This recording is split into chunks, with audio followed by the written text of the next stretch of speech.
Assalamualaikum warahmatullahi wabarakatuh. Saya Lisa Nurmasari, NPM 19160064. Baiklah, di sini saya akan memaparkan materi mengenai Lampung pada masa praaksara. Untuk sejarah daerah Lampung, batas antara masa prasejarah dan masa sejarah itu masih menjadi penelitian. Ada beberapa yang berpendapat bahwa masa prasejarah di Lampung itu berawal pada abad ke-7 Masehi, sedangkan pendapat lainnya mengemukakan bahwa masa prasejarah di Lampung itu berawal pada masa 11 Masehi. Dengan demikian, masa prasejarah di Lampung masih memerlukan kajian penelitian lebih lanjut. Kita akan memasuki masa prasejarah di Lampung. Masa prasejarah di Lampung itu memiliki ciri-ciri peninggalannya sendiri dari daerah-daerah lainnya, seperti megalitik di Lampung kebanyakan bercorak statis. Kemudian yang kedua, pemukiman manusia purbakalanya biasanya di gua-gua, namun berbeda dengan masyarakat purbakala di Lampung, itu pemukimannya terdapat di bukit yang dikelilingi oleh parit-parit. Kemudian yang ketiga, goresan pada batu oleh penduduk sering disebut sebagai batu bersurat.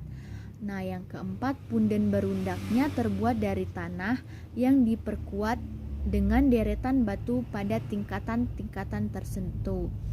Kemudian berdasarkan peninggalan sejarah dapat dikemukakan bahwa Lampung tersebut dipimpin oleh Kerajaan Sriwijaya dan Kerajaan Maritim.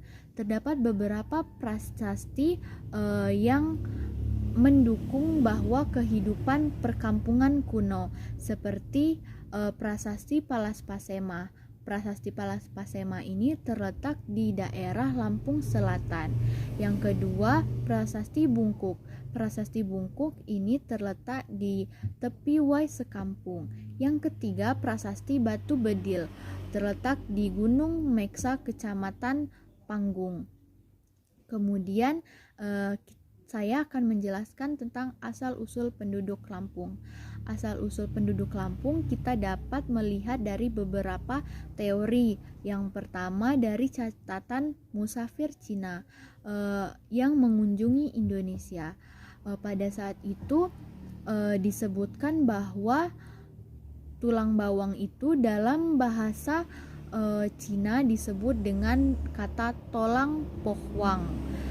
Kemudian yang kedua, teori yang berasal dari legenda buku R. Brusman yang mengemukakan bahwa masyarakat Lampung itu terlahir dari Ratu Silampung, Ratu Balau. Kemudian masyarakat suku Pubian masih mempercayai bahwa nenek moyang mereka berasal dari Puyang Silampung. Kemudian teori yang ketiga mengenai legenda dari daerah Tapanuli. Mereka berpendapat bahwa ada 4 saudara yang terdampar di daerah Lampung. Kemudian salah satunya ada yang terdampar di daerah Krui, Lampung Barat, yang bernama Opung Silampoga. Kemudian Opung Silampoga tersebut melihat dataran Krui yang luas namun seperti daerah yang terapung. Ia kemudian seperti terkagum dengan daerah Lampung. Kemudian ia berteriak, "Lampung!" Nah, dari kata nama Opung Silaponga, Lampung, dari kata Opung Silaponga, kata Lampung berasal. Kemudian yang keempat, teori Hilman Hadikusuma mengutip dari cerita rakyat. Ia berpendapat bahwa ada masyarakat keturunan Lampung ini yang berasal dari Skalabeka, dari Gunung Pesagi Lampung Barat, di mana manusia yang awal menempati Lampung Barat tersebut berasal dari Pagaruyung, Sumatera Barat, yang memiliki cucu-cucu yang bertempat tinggal di Lampung Barat, yaitu seperti Umpu Nyerupa, Umpu Lapah Diwai, Umpu Penong, dan Umpu Belungguh. Dari keempat umpu inilah cikal bakal Paksipak sebagaimana kejunjungan yang diakui di Lampung Barat. Nah, yang kelima, penelitian siswa sekolah Tawalib di Padang Panjang. Ia berpendapat bahwa dahulu di Pagaruyung, Sumatera Barat itu diserang oleh masyarakat India, dan kemudian penduduknya lari dan melarikan diri. Ada beberapa atau sebagian yang terdampar di Krui, kemudian menyebar ke daerah tinggi skala Baka Lampung Barat. Inilah yang menurunkan suku Lampung.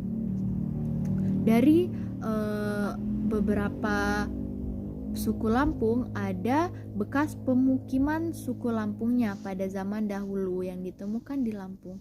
Seperti di daerah Kedaton Kaliandak ditemukan sisa-sisa Paleolitikum, dan yang kedua di Waimenulah di Kabupaten Pesisir Barat ditemukan Kejoko Modinger, yaitu bekas tempat tinggal manusia pada zaman dahulu. Yang ketiga, daerah Walur, Kabupaten Pesisir Barat ditemukan guci yang tertanam dan di dalamnya itu berisi kapak-kapak Neolitik. Nah, yang keempat, peninggalan megalitik. Peninggalan megalitik ini peninggalan yang paling mencolok di Lampung. Yang pertama, di daerah skala Baka Lampung Barat, megalitik ini paling luas. Masyarakat di Liwa sering menyebutnya dengan batu brak.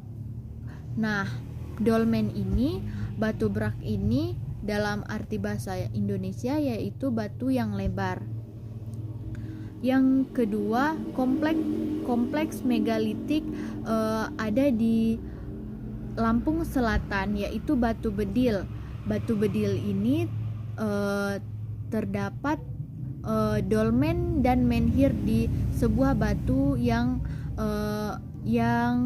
lumpang. Kemudian di Lampung Timur terdapat 3 buah goresan dan sebuah menhir. Yang keempat, di Kecamatan Cukuh Balak ini terdapat batu kursi di Atar Berak. Kemudian di Badak, Kecamatan Jabung itu ditemukan batu badak yang menggambarkan seekor badak. Nah, kita dapat melihat dari tempat tinggal dapat ditarik kesimpulan bahwa mereka hidupnya dengan bercocok tanam, kemudian hidupnya belum menetap, sehingga peninggalan bersenjata berupa tombak dan pedang. Rumah-rumah mereka pun masih berupa rumah panggung yang menunjukkan bahwa mereka masih perlu bertahan dari serangan binatang luas yang ada di pemukiman lingkungan sekitar mereka. Kemudian sistem pertanian mereka pun berbeda dengan sistem pertanian di daerah Jawa. Mereka setelah menebang hutan dan menanami, mereka hanya bercocok tanam sekali saja dalam 1 kali penebangan hutan. Kemudian mereka akan berpindah lagi ke suatu tempat dan menebang hutan dan bercocok tanam sekali lagi, dan seterusnya. Kemudian kehidupan mereka berkelompok dengan pada satu kompleks. Dengan demikian mereka akan berpindah-pindah tempat dengan mudah. Selain itu, mereka juga memiliki sistem kepercayaan animisme dan sistem kepercayaan dinamisme. Sekian penjelasan dari saya ucapkan terima kasih. Saya akhiri, wassalamualaikum warahmatullahi wabarakatuh.